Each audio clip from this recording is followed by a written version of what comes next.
Bonjour les amis, alors eh bien on va retrouver en ce lundi notre livre de l'Exode, chapitre 10, les versets 4 à 20. Et nous sommes dans les plaies d'Égypte. Je vous rappelle juste que nous avons vu la semaine dernière, au départ il y avait cette histoire du bâton qu'on jette par terre et qui se transforme en serpent, qui n'était pas vraiment une plaie mais plutôt un signe.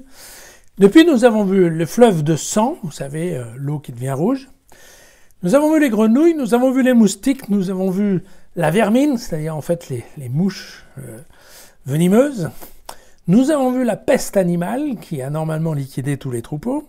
Nous avons vu apparaître les furoncles et dernièrement nous avons vu apparaître de la grêle, ce qui est tout à fait une nouveauté en Égypte puisqu'il n'y a jamais eu de grêle et que probablement depuis l'Exode il n'y en a plus. Mais par contre la grêle était bien elle présente en effet en Israël. Aujourd'hui, nous allons voir un autre type de bestioles que sont les sauterelles. Mais vous allez voir, c'est chaque fois plus compliqué. Si tu refuses toujours de laisser partir mon peuple, je ferai venir dès demain les sauterelles sur ton territoire. Elles recouvriront le pays si bien qu'on ne pourra plus le voir.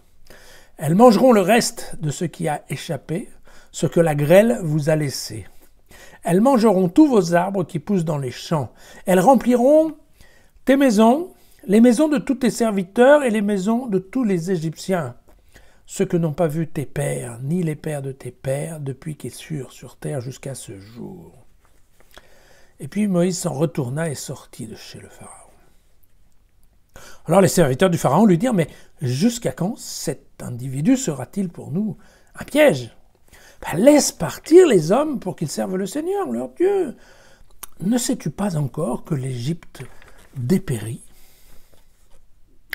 Alors on fit revenir Moïse et Aaron auprès du Pharaon, et celui-ci leur dit, ok, d'accord, allez-y, servez le Seigneur votre Dieu.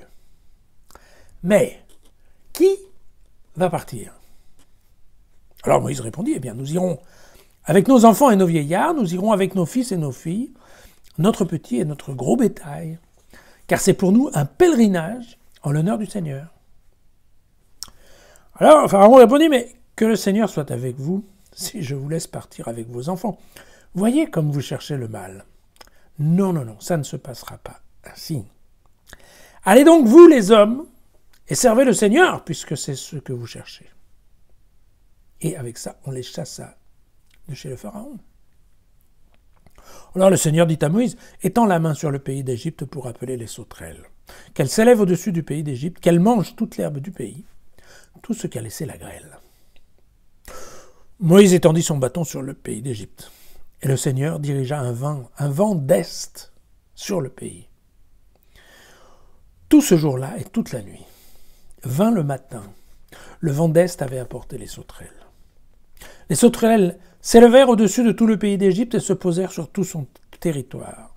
Une telle masse de sauterelles qu'il n'y en eut jamais autant, avant comme après. Elles recouvrirent tout le pays qui en fut obscurci. Elles mangèrent toute l'herbe du pays, et tous les fruits des arbres restés après la grêle. Il ne resta rien de vert sur les arbres et dans les prairies de tout le pays d'Égypte. Alors le Pharaon se hâta d'appeler Moïse à Aaron et dit, ok, d'accord. J'ai péché contre le Seigneur votre Dieu et contre vous. Et maintenant, daigne pardonner ma faute encore une fois. Priez le Seigneur votre Dieu pour qu'il veuille seulement éloigner de moi cette mort. Alors Moïse sortit de chez le Pharaon, il pria le Seigneur. Le Seigneur changea le vent en un très fort vent d'ouest qui emporta les sauterelles et les repoussa vers la mer des joncs. Il ne resta pas une sauterelle sur tout le territoire de l'Égypte.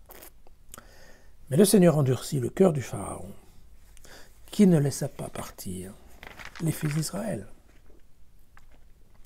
Et voilà. Comme quoi un phénomène connu, toujours dévastateur, parce que ces nuages de sauterelles sont terribles. Alors, on se souvient peut-être que la grêle avait épargné les cultures du froment et des d'épeautre, qui sont des cultures plus tardives que les autres céréales. D'accord ? Et alors, c'est-à-dire qu'avec les sauterelles, bien, tout ce qui est resté, tout y passe. Et donc, nous sommes bien dans le crescendo de l'horreur, en fait. C'est maintenant le futur de l'Égypte qui est en jeu. Voilà, on note une pointe d'impatience chez le personnel égyptien. Impatience non seulement, je dirais, contre Jésus, enfin, contre Moïse, oh là là, mon Dieu, contre Moïse, certes, mais aussi une impatience contre Pharaon qui paraît vraiment ne pas comprendre, ne pas se rendre compte de ce qui se passe, ne pas voir, en fait, dans quel état est en train de se retrouver son pays. Ce qui, encore une fois, est catastrophique dans le cas d'un Pharaon, supposé prendre en compte le bien-être de son peuple. Voilà. Et alors bon, évidemment, comme d'habitude, une fois de plus, Pharaon tient à négocier. Et évidemment qu'il ne veut pas voir partir les femmes, les enfants et le bétail, et que le meilleur moyen d'être sûr qu'ils reviennent, c'est de garder tout le monde à la maison, laisser que les hommes s'enfuir, mais évidemment. Grâce à ça, il va récupérer les sauterelles, mais vous voyez bien que, encore une fois, c'est son péché. Moïse va éloigner les sauterelles, mais Pharaon reste fermé, et il reste fermé parce que Dieu endurcit son cœur. Voilà. À demain.